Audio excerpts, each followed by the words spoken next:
Oui, en termes de confiance en soi par rapport à l'apprentissage, moi, ça a Oui. résonné plus. Quand en fait le comédien, tu fais référence au manque de confiance en soi qui est une conséquence du jugement qu'on a posé sur des actes. Et du coup, quand on est enfant, parfois un mot ça peut blesser beaucoup, ça peut te décourager de persévérer dans un domaine pour lequel tu crois que tu es pas doué, mais en réalité, si tu avais été juste un peu soutenu, voire encouragé, bah, tu aurais pu faire des choses, voilà, de très belles choses. Donc ça, oui, je trouve que par rapport à l'enfance, entre autres, ça me parle beaucoup. Moi, j'ai un parcours, je suis enseignante spécialisée, donc j'ai eu affaire à plein d'élèves abîmés, on va dire. Ouais. Et du coup, bah, l'apprentissage, c'est juste voilà, une réconciliation pour ces publics-là. Et je trouve que c'est super bien dit. Enfin, voilà, c'est beau ce que vous avez fait. C'est très beau.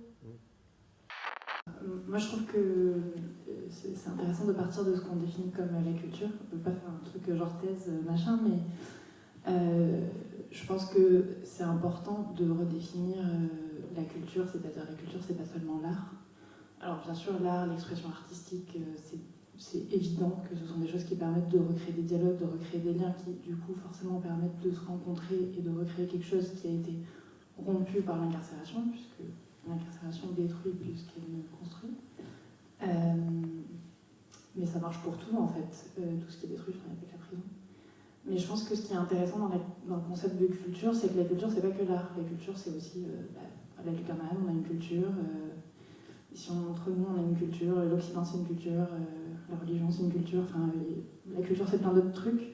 Et c'est ça qui est très intéressant, justement. C'est comment on crée une culture ensemble et comment on partage nos cultures différentes pour recréer quelque chose en commun. Donc, je ne pense pas que la culture soit importante comme un objet extérieur, en fait, qu'on vient acquérir en sortant de détention. On va aller vers la culture et grâce à ça, on va aller vers quelque chose d'autre. Non, en fait, c'est nous qui amenons la culture, la nôtre, vers autre chose et tous ensemble, on crée un truc. Donc, voilà, je pense que du coup, c'est en ça que c'est essentiel. Oui, tout à fait. Bah, ça rebondit sur les thèmes de la frustration et puis pareil de l'accompagnement, d'être dévalorisé par les autres et par toujours être sous le jugement de l'autre.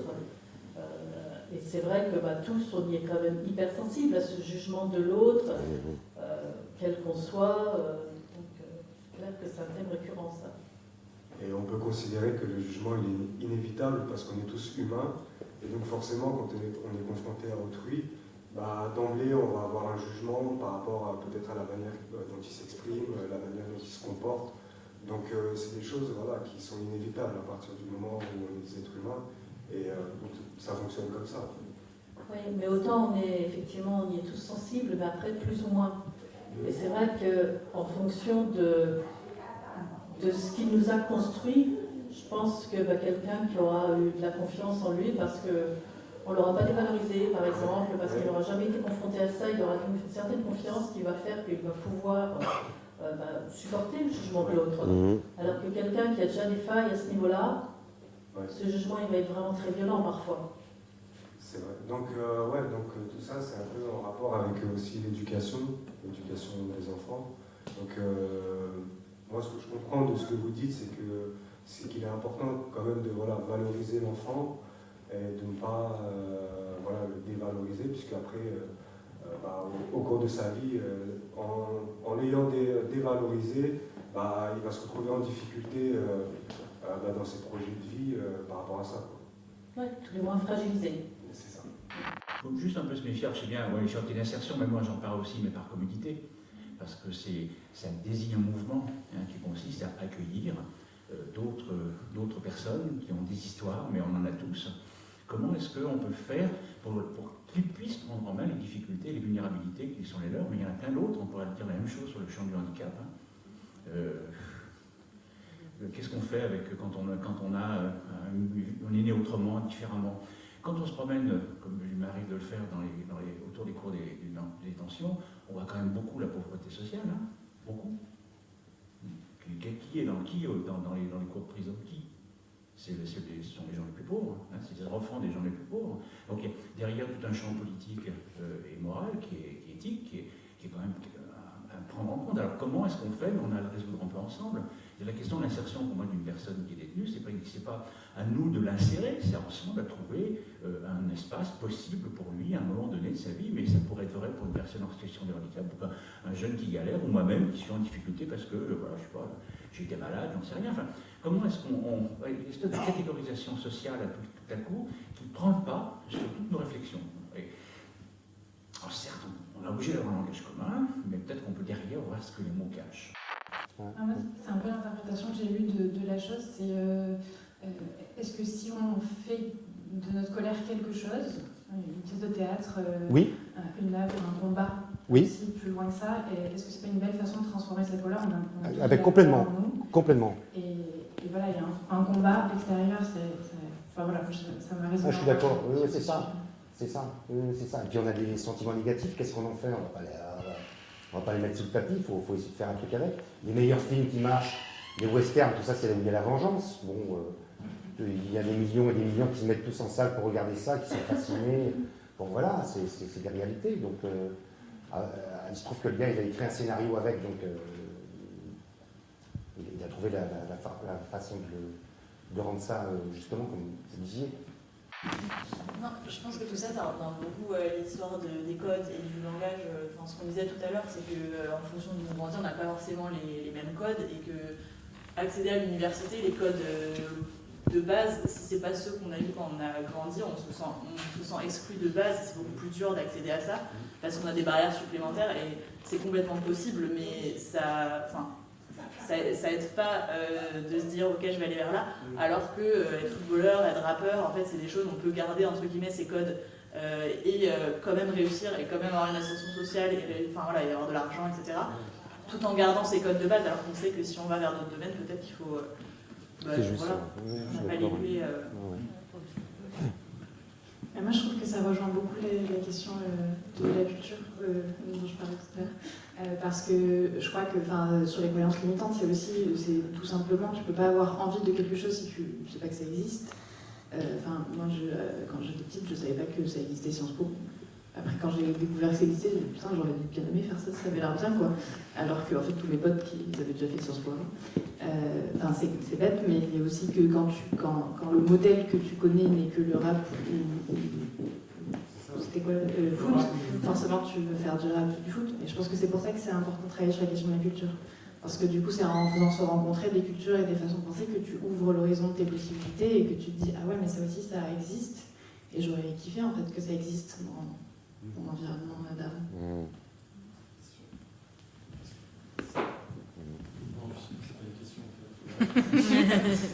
Non, mais pour revenir sur ce que vous disiez, je pense, pourquoi les gens dans les quartiers populaires veulent faire du rap ou du foot, je pense que ça revient à ce que disait le très intelligent monsieur derrière, sur qu'est-ce que c'est une société normale, entre guillemets, et avec des critères entre guillemets normaux, et c'est ce qu'on bassine. Et là aussi, les réseaux sociaux ont leur importance, mais pas que la télé, tout. C'est en gros réussir, c'est avoir de l'argent et beaucoup et rapidement. Donc quand tu es dans des quartiers populaires où il n'y a pas beaucoup d'ascenseur social, où effectivement tu peux faire longues études, mais même là, faire 5 ans d'études, tu peux te retrouver, et je pense qu'on a beaucoup autour de la table qui pourraient ne pas gagner des milliers et des cents en faisant beaucoup d'études. Donc ce qui peut permettre de renverser l'ascenseur social directement, c'est de manière très radicale, c'est faire de l'argent rapidement dans la musique ou des carrières sportives. Et donc c'est peut-être pour ça que, et ça participe aussi du fait que quand tu vois des mecs à Dubaï ou je sais pas quoi en train de faire l'Instagram, en train de montrer qu'ils sont dans des jacuzzis et tout avec des Porsche, ça imprime notamment sur des gamins entre 10-15 ans, tu vois. Et c'est pour ça que tout le monde parle de ça, mais ça imprime aussi dans des gamins, je veux dire, je pense qu'il y a un problème, je pense, du rapport à l'argent. Finalement, même dans la société, du rapport de la corrélation entre la réussite personnel et social et le rapport à l'argent, tout simplement. Et je pense aussi que c'est pas toujours évident d'affirmer sa différence. Effectivement, le modèle dans certaines cités, c'est je vais être rappeur, footballeur. Et puis celui qui effectivement arrive avec l'idée, non, moi je veux faire vraiment une autre voie, oser l'affirmer, oser se positionner en disant je suis différent et je l'assume. Ça renvoie aussi parfois à quelque chose de pas facile à vivre. C'est vrai. Et dans ce cas-là, il faut que la personne travaille sur sa personnalité. C'est ce qu'on disait au départ, hein, c'est justement, est-ce que j'ai suffisamment confiance en moi pour oser affirmer une personnalité qui n'est pas celle des autres, oser affirmer des idées qui ne sont pas celles des autres. J'ai été à la fois un peu choquée et très touchée par la manière dont vous amenez le dialogue avec votre fils. Et comme c'est apprentissage, à un moment donné, vous arrivez complètement à bien maîtriser d'où vient... Enfin, là, vous plongez en prison, mais avec... alors, excusez-moi, j'essaie de trouver mes mots. Vous êtes influencé par une personne que vous admirez parce qu'elle vous porte attention, et ça va vous emmener à commettre l'irréparable, quoi. Et alors, moi, cette question-là, elle me... Enfin, voilà. Comment est-ce que vous communiquez? Ou est-ce que vous pouvez amener l'apprentissage en prévention? Enfin, est-ce que c'est possible aussi? Parce que c'est de l'influence, en fait. Vous avez été influencé, mais voilà, Oui. jusqu'où? Moi, quand vous dites ça, je me dis, oh là là, c'est dramatique. Comment vous pouvez faire de la prévention? Ah oui, oui. Vous voyez? Oui, très bien. Est-ce que Oui, votre oui. public, ça peut être des collégiens, des lycéens, je sais Oui, pas. oui. Enfin, après, on le joue, par exemple, dans les lycées, ce texte. Et c'est vrai que ça les interroge beaucoup parce qu'ils me parlent beaucoup de l'ami. qui est cet ami, etc. Après, bon, c'est vrai que j'explique pas tout par rapport à ce personnage volontairement, mais oui, je vois très bien ce que vous dites. Oui, ah oui, ça c'est le sujet un sujet qui dépasse même l'univers carcéral en tant que tel. Enfin, ça concerne tous les métiers du monde, enfin, c'est ce que je me dis. Hein. Mais il se trouve qu'effectivement, il l'a influencé pour commettre l'irréparable, avec ce cadeau. c'est horrible. Mais effectivement, non, mais vous avez raison, mais je sais plus, je pourrais pas répondre précisément après.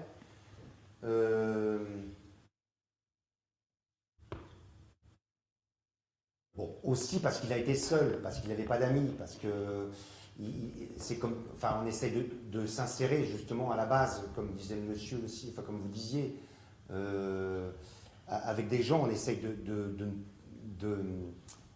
c'est normal, voilà. Et après, si on tombe sur des super personnes, c'est génial, et si on tombe sur des gens qui nous emmènent à faire des conneries, bon.